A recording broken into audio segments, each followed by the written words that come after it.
The interesting thing is, per set designer Roy Christopher, when the set was being created, there was nothing awful enough on the market or used they were able to find for Martin's chair.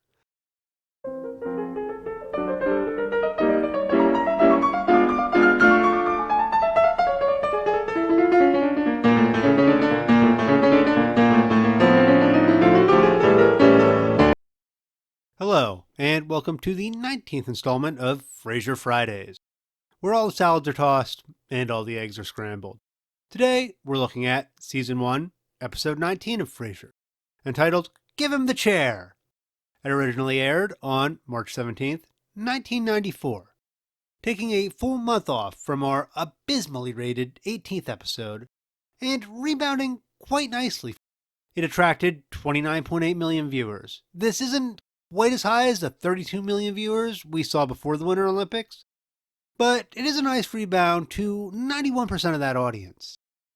Seinfeld has some interesting ratings going on here. Unlike Frasier, Seinfeld didn't take the second week of the Olympics off and managed to score the exact same rating week over week with 25.4 million viewers, before taking off the rest of February and the beginning of March to rejoin with Frasier on March 17th. Where it pulled in 30.7 million viewers, beating Frasier by only about 900,000 viewers for the week. Give Him the Chair is a James Burrows directed episode and the penultimate Randberg and Flett episode of Season 1. Their last episode of the season will be episode 23. We have the return of the red blinking dot on top of the Space Needle this week, bringing it up to a total of 6 appearances, making it, again, the most popular introduction, just ahead of the elevator and the Space Needle. Our production codes are also in order this week, with production code number 119. Next week, we'll jump ahead to 121, and won't actually be in production order again until the season finale, with episode 24. This week opens right on our guest caller scene, which is a welcome return, even if it doesn't ultimately have anything to do with the rest of the episode.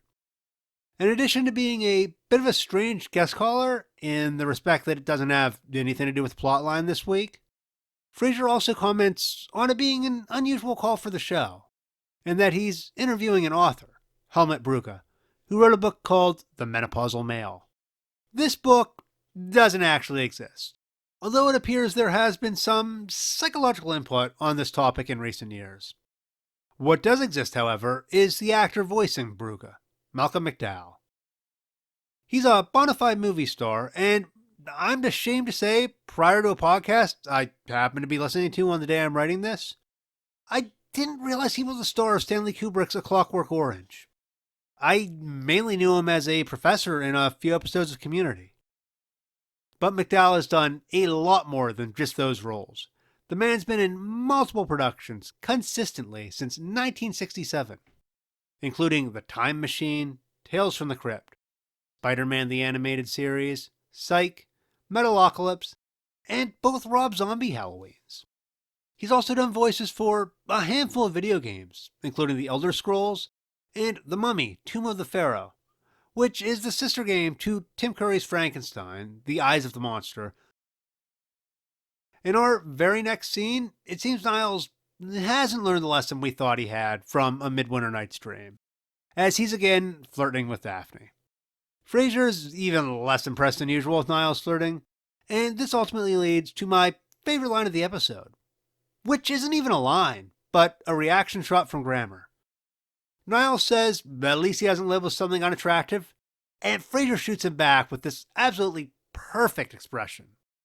We had John Mahoney using his eyes last week for a perfect reaction shot to Roz asking about a push-up bra, and Grammer this week. David Hyde Pierce is a little bit more of a scene chewer than the other members of the Crane family, but that doesn't mean his reactions here aren't great too. While we're on the topic of reaction shots, it's worth pointing out that Perry Gilpin gets in some good ones too, particularly when Malcolm McDowell is hitting on her. Frasier's look that invoked this reaction from Niles also brings us to the meat of the episode, Martin's chair. Frasier's disdain of this chair has never been a secret. He's complained about it from the moment it showed up in his apartment, and you have to admit the chair isn't great to look at. especially with the extra duct tape attitude in this episode. The interesting thing is, per set designer Roy Christopher, when the set was being created, there was nothing awful enough on the market or used they were able to find for Martin's chair. They ended up going out and buying a regular recliner, and then the ugliest fabric they could find, and having the chair reupholstered with that ugly fabric. Then they gave the fabric an artificial aging until we have the finished product we've come to know and love. Frasier and Niles decide to go shopping for a new chair for their dad at a local furniture store.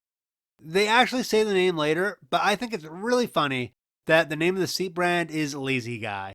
This is a clear reference to the Lazy Boy Furniture Company, which has been around since 1927, and in my mind, is probably the most famous furniture company in the world, with a valuation of well over $1 billion. While at the Lazy Guy store, the Crane brothers meet a nameless salesman played by James Green.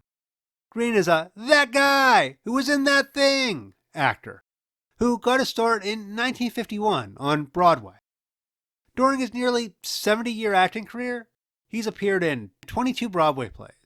He starred in both Foxfire and The Iceman Cometh. He's appeared in nearly 100 television roles and several dozen movies, including Road to Perdition and Patch Adams. On the TV front, he had a recurring role in Parks and Rec, a starring role in The Days and Nights of Molly Dodd, and appearances on a number of Frasier-related shows, including Knots Landing, Star Trek The Next Generation, Days of Our Lives, Wings, Becker, and Modern Family. He died in 2018 at the age of 91. The chair Frasier and Niles end up purchasing for their father is something of a mystery. Green tells them it has a Swedish massage function, which everyone, except Martin, seems to enjoy a great deal.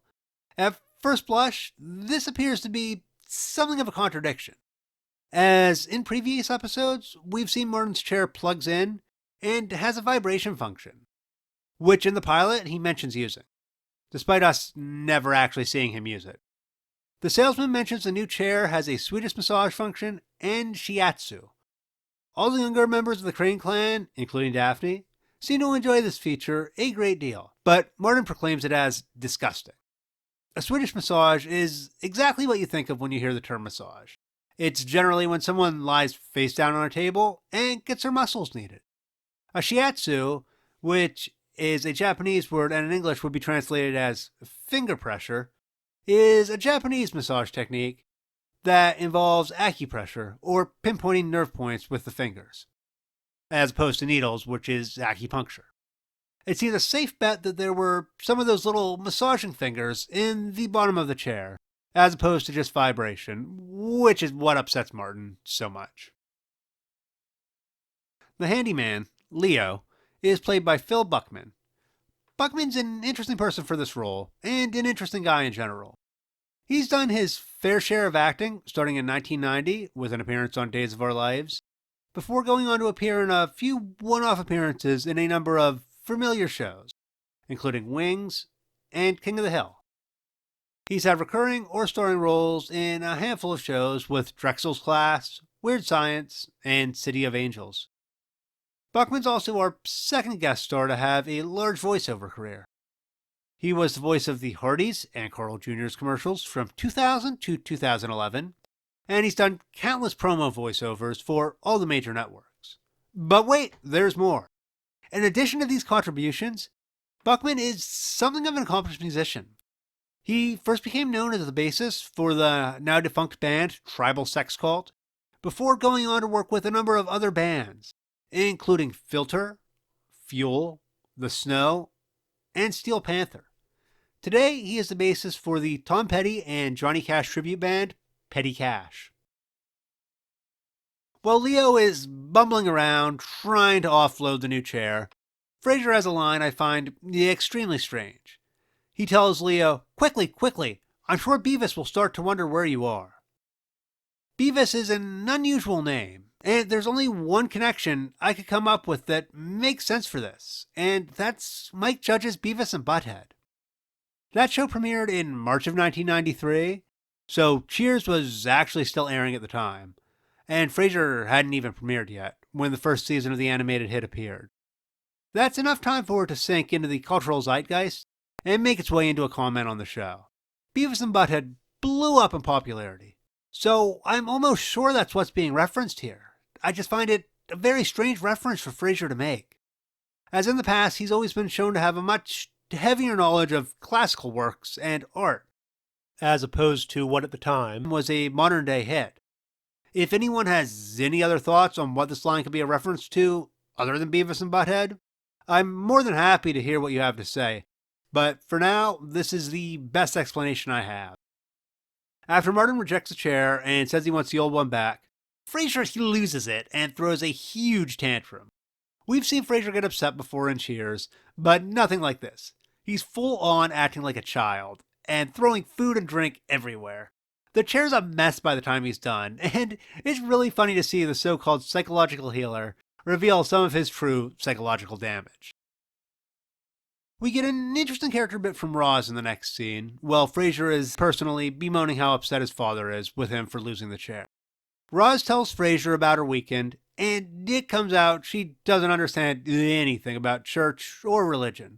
Considering she's from Wisconsin, I found the comment kind of surprising, as it's part of the Midwest, which generally runs more conservative than Seattle, and I would have assumed we'd see Roz with some kind of church-going background in her childhood, even if only for the political ambitions of her mother.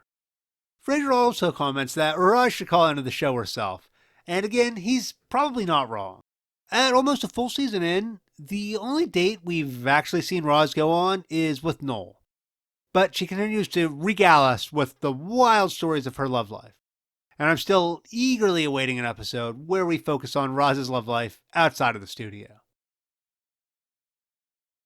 Thanks to the help of Frasier's callers, Martin's old chair is located in a school production of 10 Little Indians. The woman directing the show is named Mrs. Warren, and is played by Valerie Curtin. Curtin is an Oscar-nominated screenwriter and actress who's appeared in a number of films and TV shows, including All the President's Men, Happy Days, Just Shoot Me, ER, and Stark Raving Mad. As interesting as the Oscar-nominated screenwriter guest star is, I find the assortment of children in the play more interesting. Of the two boys who have lines, the one on the left, Brown, is played by Scott Newgan. He's a minor actor with only 6 roles to his name. This is actually only the second role he had. His only other notable role is a guest spot in the sitcom Sister Sister. On the right, you'll see Joey, played by Mark Robinson. Robinson has done a bit more than Newgan, but he's also had a fairly small career.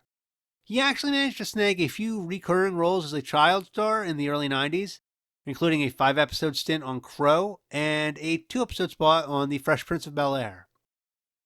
These two aren't what interested me. To me, the most interesting character to appear here is the young female actor named Olsen. She's played by a young Brittany Murphy. Murphy is an actual movie star who had already had starring roles in Drexel's Class and Almost Home before this appearance. From there, she'd go on to have a major role in the Alicia Silverstone and Paul Rudd romantic comedy Clueless, Girl Interrupted, 8 Mile, and Happy Feet. She'd also go on to star in King of the Hill as Hank Hill's niece Luann, which is a nice tie-in with the Beavis and Butthead reference from earlier, as Mike Judge's other well-known show. The coda's cute, and it's nice to see Eddie having something to do again this episode. In fact, on the topic of Eddie, I think this is the first episode in a while he's had more than a few brief seconds on screen, and he felt very well utilized here. Frasier sports 3 ties this episode, all 3 of which are repeats. The first and third one were both last seen in episode 17, and the second tie was last seen in episode 13. Niles wears 2 ties this week. The first is also a repeat, last seen in episode 10, but the abstract design he wears at the furniture store is a new one. This brings us up to 22 different ties for Niles, and 21 for Frasier. For the first time in the series, Niles has wore more new ties than Frasier. This is a solid, but not great episode of Frasier. We've got a somewhat cliche plotline with an obvious solution. In fact, Martin's reason for wanting to keep the old chair is the exact same reason Archie Bunker has for wanting to keep his chair in All in the Family. That aside, it works, and it's nice to hear about Martin's fond memories of the chair. For a Ramberg and Fletch script, there's a few things that felt out of place here. Chiefly, Roz's comment about church. Yes, it's funny, and in that respect it's forgivable, but it also felt really out of place, especially from the team that has put out some of the best episodes of the series thus far. The acting and overacting from the main cast is what saves this episode from being purely mediocre. Frasier and Roz both have some excellent reaction shots that are jokes in their own right, and ironically, considering Mrs. Warren warns about hamming it up, both Niles, with his shock at Frasier insulting Maris, and Frasier himself, when he throws his temper tantrum, have some truly hammy moments this episode. Eddie gets a good showing and does a great job showing off his abilities in this episode. Really, the only actor who doesn't get a chance to shine this week is Daphne. Now, I know I spent a lot of time talking about how much I want a Roz-centric episode, and I still do, but it also wouldn't hurt my feeling to see more of Daphne. Roz's character has been developed quite a bit from when we first met her. Daphne's character hasn't as much, and as we near the end of the first season, I'm hoping we'll see more from Jane Leeve's character soon.